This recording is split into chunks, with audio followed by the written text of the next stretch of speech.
Օձունի վանքում շուրջ 5 տարի է, որ իմ ծառայությունն եմ բերում, սկսած 2021 թվականի գարնանից։ Մինչ այդ ծառայել եմ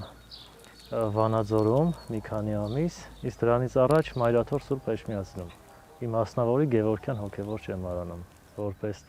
թե վերակացու եւ թե դասախոս։ Հոգևորական դառնալու ցանկությունը դա ներքին ձայն է կամ ներքին կոչում, իսկ ավելի պարզ ասած Աստծո կանչ յուրաքանչյուր մեկի համար, որովհետեւ այլ պարագայում հնարավոր չէ ամբողջ կյանքը դնել այդ ծառայության մեջ եւ մյուս կողմից հոգևոր կյանքի ընտրությունը ոչ թե մասնագիտություն է, այլ կյանքի ընտրություն, ոչ թե աշխատանք է, այլ ծառայություն։ Եվ ընթացակարգեր կան, բնականաբար, հոգևորական պատրաստվելու եւ դառնալու համար, որը սկսվում է Գևորգյան հոգևոր ճեմարան ընդունելությունից։ Գիտենք, հոգևոր ճեմարանը Էջմիածնի հայ իրականության մեջ առաջին բարձրագույն ուսումնական հաստատությունն է, հիմնադրված 1874 թվականից եւ այդ ժամանակներից մինչ օրս հայ հոգևորականների որպես հոգևոր մշակների կրթության եւ պատրաստության առաքելությունն է իրականացնում։ Այնտեղ մենք սովորում ենք 4 տարի բակալավրիատում, ապա 2 տարի մագիստրատուրայում, ուսումնասիրելով թե հումանիտար առարկաներ, թե հոգևոր աստվածաբանական կրոնական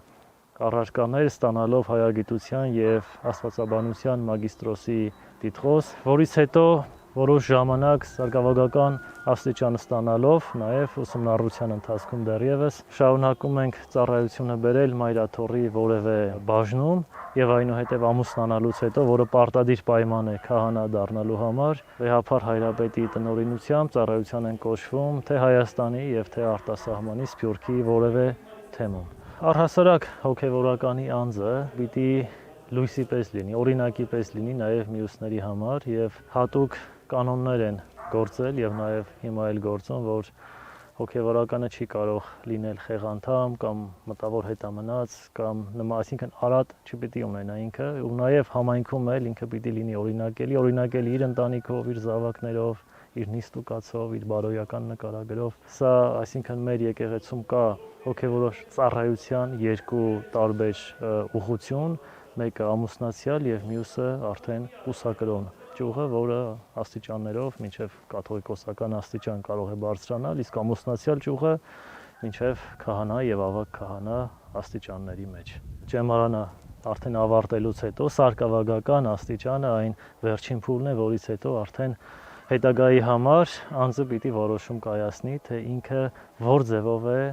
որ ընտրությամբ է շարունակելու իր ծառայություն Աստծուն եւ ժողովրդին, ամուսնացյալ կամ կուսակրոն ձևով, որը դա դառնում է արդեն վերջնական ընտրություն եւ այլևս չկա վերադարձ կուսակրոնը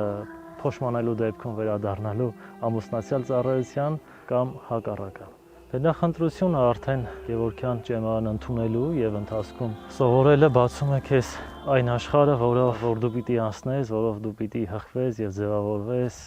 ոչ միայն որպես մարդ, այլ նաեւ Աստծո, այսպես ասած, պաշտոնյա Աստծո ծառա, որ իր ծառայությունը պիտի բերի ժողովրդին։ Բնականաբար բոլորը չեն, որ մինչև վերջ գնում են եւ օրինակ մեր համակուրսեցիների մեջ էլ եղել են տղաներ, ովքեր որ որոշակի դժվարություններից ելնելով կամ որոշակի խիստ ռեժիմից ելնելով իրենք թողել են իրենց ուսումնառությունը եւ ընտրել այլ ճանապարհ։ Սա առաջին ընտրության հետ կապված եւ երկրորդ ընտրությունն էլ արդեն կյանքի ընթացքում մարդը ինքը հասկանում է, թե ինքը ուզում է ամուսնացյալ կյանքով ապրել, թե իրեն նվիրել կուսակրոն կյանքին, այդպես իր ծառայությունը բերելու համար։ Այսինքն ինքն ուզում է ընտանիք, ուզում է երեխաներ, թե ընտրում է մյուս ուղղությունը, որը արդեն կյանքի ընթացքը ցույց է տալիս եւ մարդու մեջ այդ որոշումը արդեն ինքը ձևավորվում է։ Ծառայության վայրի ընտրությունը իրականում մեզնից կախված չէ եւ մենք մինչ այդ էլ գիտենք եւ այդ իմանալով հանդերձ ենք մենք մտնում ծառայության մեջ, ծառայության վայրը ընտրում է ամենայն հայոց կաթողիկոսը, թե որտեղ պետք է նշանակել տվյալ ժամանակ ձեռնադրված արդեն քահանայական օծում ունեցող հոգևորականներին եւ որն էլ ձևավորվում է տարբեր թեմերում եղած պահանջների հիման վրա։ Ասենք կարող է Եվրոպայից հայ համայնքը հայտով դիմի, որ իրենց պետք է հոգևորական սպասավորության համար կամ Հայաստանի թեմերում ըստ պահանջների հիման վրա։ Եվ վերապար հայրապետը նշանակում է համապատասխան թեմ, իսկ արդեն թեմի ներսում ընտրությունը կատարում է թեմի առաջնորդը։ Այստեղ մեր ցանկությունը կամ մեր կամքը հաշվի չի առնվում, այսպես ասած, եւ մենք պատրաստ ենք լինում ցանկացած վայրում մեր ծառայությունը բերելու համար, ասենք հոգևոր ծառայություն է սա եւ այստեղ առաջնայինը հարմարավետությունը չէ, այլ առաջնայինը մարդկանց ծառայելն է։ Այս տարածքը նաև իմ ծննդավայրն է եւ հարմարվելու խնդիրներ ես մեծ հաշվով այստեղ չունեի։ Ծնվել եմ Օձունի մոտ գտնվող Այգեհատ գյուղում եւ նույնիսկ դպրոցական 2 տարիները դպրոց եմ հաճախել Օձունի մեջ։ Միանշանակ այստեղ կան բարդություններ, մի կողմից այդ հանգամանքը որոշակի սկզբնական շրջանում առաջացնում է դժվարություն, բայց միևնույն կողմից էլ մեկ այլ ուղղությամբ ինքը տվյալ հանգամանքը ավելի հեշտացնում է նաև ծառայությունը, այսինքն երկու կողմն էլ այստեղ կա։ Թե դժվարությունը եւ թե նաև ավելի հեշտ լինելը, որովհետեւ դու ծանոթ ես տեղանքին, ծանոթ ես մարդկանց մեծ հաշվով, գիտես խնդիրները կամ համայնքի առանձնահատկությունները կամ այսպես ասած կարեկի գնահատումը եւ այլն։ Այո, մեր պատմիչները, ովքեր որ առաջին անգամ անդրադառնում են Օձունին կամ Օձունի վանքին եւ այն էլ Հովհաննոզնեցի կաթողիկոսի առիթով, որովհետեւ 13-րդ դարի վկայություններ են մեզ պահպանվել որպես առաջին պատմական աղբյուր, իսկ մինչ այդ եղածները ցավոք սրտի պահպանված չեն եւ առաջին անգամ Կիրակոս Գանձակեցին եւ Վարդան Արևելցին, ովքեր որ 13-14-րդ դարի պատմիչներ են, մեզ Օձուն բառի ծագումնաբանության մասին 2 վարկած են ներկայացնում, մեկը Օձ բառի հետ կապելով, թեև իրենք եւս նշելով, որ այդքան էլ հավանական չէ, քանի որ տեղանքը որոշակիորեն բարձրադիր է, այդքան տաք չէ, շոգ չէ եւ օձերի շատ լինելու արկայությունը բացառվում է եւ ավելի հավանական են համարում մյուս տարբերակը օծել բառի հետ կապված, որ այստեղ քանի որ դեռևս 4-րդ դարում ենթադրվում է նաև որոշակի փաստական նյութի հիման վրա, որ եղել է արդեն իսկ քրիստոնեական առաջին եկեղեցիներից եւ գուցե նաև մինչ այդ էլ նաև ավանդություն կա այդպիսին, որ Հիսուսի աշակերտներից նաև անցել են այստեղով եւ օծել են հոգեվորականներ եւ հետեւաբար օծել բառն է, որը տարադարձությամբ հետագայում դարձել է Օձուն։ Հովհաննես Օզնեցին, Հովհաննոզնեցին մեր պատմության ամենանշանավոր ու նաև ամենահզոր կաթողիկոսներից մեկն է եղել ու նաև այն քիչ հայրապետներից, որ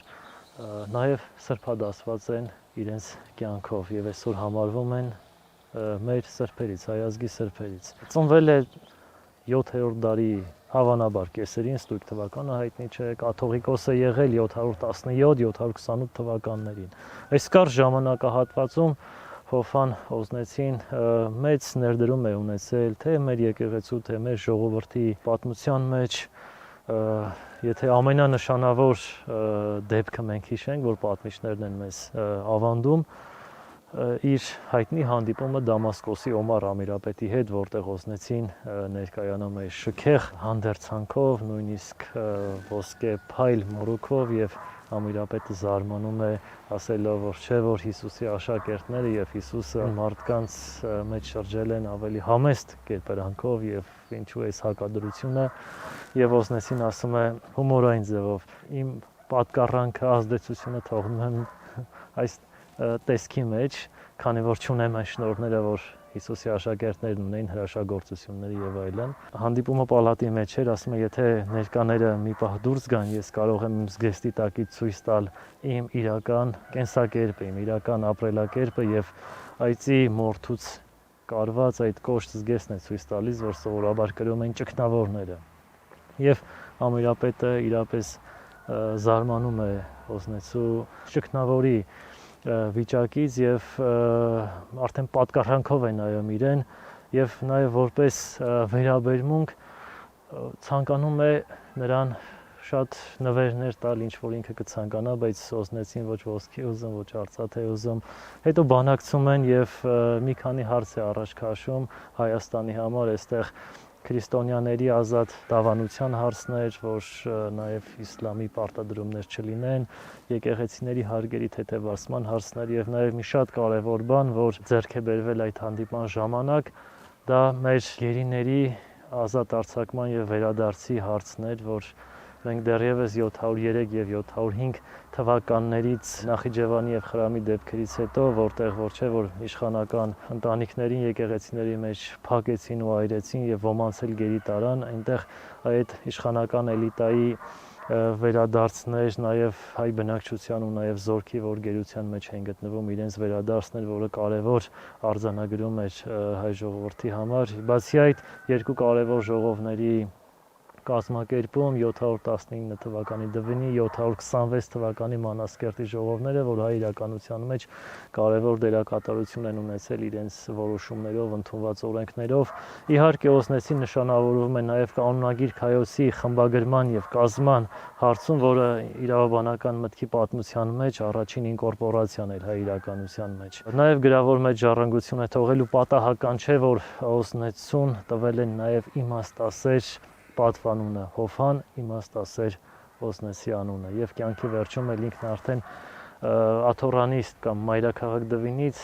վերադարձել է հայրենի ծննդավայր, ապրել ուսուցչությամբ եւ ճգնակեցությամբ 728 թվականի ապրիլի 17-ին օրը ստույգ հայտնի է ի տեր ննջել, մահացել եւ գերեզմանի վրա հետագայում կառուցված է եւ կա ներկայիս Արդվի Սուրբ Հովհաննես վանքը։ Այո, նաև ամենահին վանքերից է Օձունի վանքը, վաղ միջնադարյան եկեղեցական ճարտարապետական արվեստի գոհարներից իրավամբ կարելի է համարել իր առանձնահատուկ տեսքով, ցավոք սրտի պիտի ասենք, որ այդ ժամանակաշրջանից շատ քիչ վանքեր են մեծ հաշվով ամբողջականը մեզ հասել եւ Օձունի վանքը այդ բացառիկներից է, որ մեզ այսօր պատկերացում է տալիս վաղ միջնադարյան այդ բացառիկ ճարտարապետության մասին մենք կարող ենք տեսնել հենց Օձունի վանքում իր ճարտարապետական առանձնահատկություններից մեկը գմբեթավոր բազիլիկը, որ կողքից ունի 3 կողմից եզերող արտաքին եռակողմ սրահներ, որոնք որ հատկապես երկայնական ուղղվածության մեջ սահմանազատված են գեղեցիկ կամարաշարերով։ Բացի այդ, Օձունի վանքի հարթաքանդակներն են մեզ համար շատ հետաքրքիր եւ առանձնապես մեկը Տիրամայրը Հիսուս մանկան հետ քանդակը, որը ենթադրաբար հայ իրականության մեջ ամենահին քանդակն է եւ առաջիններից, որ իր վրա պարունակում է ունի կենթանություն, ունի շարժում, այսպես դինամիկա կարելի է տեսնել, մոր ձեռքի շարժումները, զգեստի շարժումները ուղղորդված դեպի Հիսուսի դեմքը, ցույց տալով Հիսուսին որպես փրկչի կամ դեպի Հիսուս այդ շարժումը որպես փրկության ճանապարհ մեզ համար, որը այսօր գտնվում է վանքի մկրտության ավազանում, որը պատմական բերումով է տեղափոխվել այդտեղ թշնամական հարձակումներից պաշտպանելու համար։ Օձունի վանքը նաև իր դերակատարությունն է ունեցել կրթության գործում, գործել է դպրոց, հետաքրքիր է, որ նաև թեկուզ Ձորաբերանից որոշակի հեռավորություն ունենալով ինքն իր ռազմական նշանակությունն է ունեցել գետնի տակ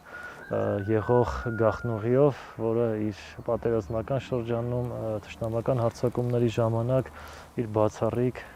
օգտակարությունը եւ նշանակությունն է ունեցել եւ վանքի կողքը գտնվող Օձունի կոթող մահարձանը վաղ միջնադարյան կոթողային արվեստի նմուշներից է եւ բացառիկ նմուշ այսօր մեզ հասած, որը ըստ արվեստագետների հավերժական արժեք ունեցող կոթողներից է եւ պիտի ասենք, որ այստեղ հետաքրքիր հանգամանք կա, կոթողի վրա երկու սյունանման օբելիսկներ են պահպանվել, որոնք մի ամբողջական քարից են, որ ունեն 4 մետր բարձրություն եւ զարդարված են բոլոր կողմերից պատկերաքանդակներով։ Դրանով են իրենք նաև մեզ համար արժեք ներկայացնում, որովհետև փոխանցում են պատմություն, թե աստվածաշնչյան, թե հայ ժողովրդի պատմության տարբեր դրվագներ։ մեզ են ներկայացնում առաջին դարից մինչև 4-րդ դարի դեպքեր, որ հիմնականում արված են Ագաթանգեղոսի հայոց պատմության մոտիվներով։ Ես եթե մեկ օրինակ նշեմ պատկերացնելու համար, հետնամասում մենք կարող ենք տեսնել Տրթատ 3-րդ թագավորի ամբողջ մարմնով պատկերը, թագավորական այդ բեհեստ արքայական գավազանը ձեռքին բռնած, բայց գլուխը խոզակերպ է, ինչպես որ պատմիչն է ասում, չէ՞ որ Հռիփսիմյանց կույսերին նահատակելուց հետո ինքը դիվահարվում է խոզակերպությամբ։ Եվ թերևս սա էլ եղել է այն հանգամանքը վերծանելու այսօր այդ ամբողջ պատկերաքանդակների խումբը կամ շղթան, որ անշուշտ միմյանց հետ իրենք պատմական եւ սյուժետային կապ ունեն։ Եվ այս կոթողը ունեցել է նաև վերևում շարունակություն, որը ցավոք մեզ չի հասել, այսինքն իր նախնական կառուցվածքով չի հասել, ավելի բարձր է եղել, ու նաև հետագայի հիշատակություն կա մի ուղեգրության մեջ Սարգիս arczepiskopos Ջալալյանցի, որը որ ներկայացնում է վկայակոչելով տեղացիների բանավոր ավանդույթությունը, որ այստեղ ամփոփել են աճյունը Սմբատ առաջին Բագրատունի արքայի։ Վերջինս հիշում ենք, որ Դվինի մոտ արաբների կողմից գլխատվել եւ գլխատված վիճակում խաչվել էր չզինաթափվելու համար եւ մեր զորքին զենքերը վայր դնելու կոչ չանելու համար, քանի որ արաբները պարտադրում են, որ ինքը այսպես ասած կապիտուլյացիայի կոչ աներ մեր զորքին։ Իսկ ինքը հակառակը, ինքը խրախուսում էր, որ միջև վերջ պայքարեն։ Այդտեղ նկարահանվել է նաև մի հատված Սերգեյ Փարաջանովի Նռանգույնը ֆիլմից եւ քանդակն էլ կա կրկնօրինակով Թութանգարանում։ Հետաքրքիր է, որ եռաչափ կառուցվածք ունի այդ քանդակը եւ կարծես մեզ իրականում կենթանի պատգամ է ասում այսօր եւ արված է այնպես, որ կարծես բոլոր ժամանակների համար Աստվածածինը խոսում է ցույց տալով Հիսուսին որպես մեզ համար փրկության ճանապարհ։ Եկեղեցիներում մեծ պահքի ժամանակ խորանի վարակույրը փակվում է մինչև Սուրբ Հարություն։ Եվ սա մեզ հիշեցնում է այն վարակույրի փակվել, այն պատնեշը, որ առաջանում է Աստծո եւ մարդու միջև մեղքի պատճառով։ Երբ որ նախամարդիկ Ադամն ու Եվան անհնազանդ եղան Աստծո խոսքին, մեղանչեցին, իրենք դուրս տրվեցին Եդեմական դրախտից եւ միայն Հիսուս Քրիստոսով էր իր չարչարանքներով, որ ու նաեւ արդեն այսօր մարդու ապաշխարությամբ, որ մարդը կարող է նորից վերադառնալ այդ ցանկալի տեղը, Եդեմական դրախտը, եւ դա հենց այնպես չի լինում, այլ մարդը իրապես ապաշխարության ճանապարհով պիտի անցնի եւ այս մեծ պահքի ընթացքն էլ ինքը ոչ այլ ինչ է, եթե ոչ ապաշխարության ընթացք եւ ապաշխարության ճանապարհ, որը խորհրդանշականորեն ավարտվում է Սուրբ Հարության տոնով, որովհետեւ հարությունը արդեն մարդու կարծես այդ միավորումն է Աստծո հետ։ Մարմինը, միտքը եւ հոգին իրենք ամբողջություն են մեծ հաշվով եւ առանց մեկը մյուսին չի կարող լինել։ Առանց մտքի մարմինը եւ հոգին արծես իրենք թույլ կամ դատարկ կմնան կամ չէ որ ասենք առանց հոգու մարմինը արդեն չի կարող իր գոյությունը ունենալ, չէ որ ինչը մահը, եթե ոչ, այսպես որ բացատրում ենք մարմինը առանց հոգու եւ հետեւաբար միտքն է, որ այդ հոգուն մի կողմից թե կարող է ինքը սխալողություն տանել, չէ որ ասենք մեղքը նախ մտքում է դրվում, այսինքն մտքից է, որ հաղորդվում է անցնում է արդեն մարմնին եւ մարմինը մեղք է գործում, մարմինը սխալվում է եւ որը արդեն սև հետքն է թողնում հոգու վրա։ Եվ մյուս կողմից նորից այս նույն միտքն է, որ ինքը օրինակ Աստծո խոսքը լսելով, ինքը լավ բաներ լսելով, օգտակարը լսելով, ինքը կրթվելով, սովորելով զորացնում է նաեւ հոգուն, զորացնում է նաեւ մարմնին։ Այսինքն մեծ հաշվով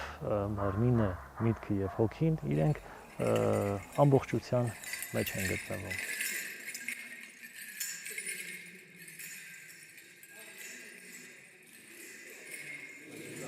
Այսօր մարդիկ հարկապես ներկա ժամանակներում ուզում են, որ անմիջապես ինչ որ անում են անմիջապես լինի, ինչ որ մի գործ են սկսում ուզում են անմիջապես այդ շահույթը տեսնել։ Մենք աղոթում ենք ու ուզում ենք, որ անմիջապես կատարվի, բայց այստեղ հաճախ նաև պետք է ժամանակ։ Ինչպես որ այդ սերմը, որ դրեցինք հողի մեջ, ինքը պիտի դարձնի, մեծանա, հետո նոր պատողը։ Ող Աստծո սերը շնորհ ձեզ ամենից այսօր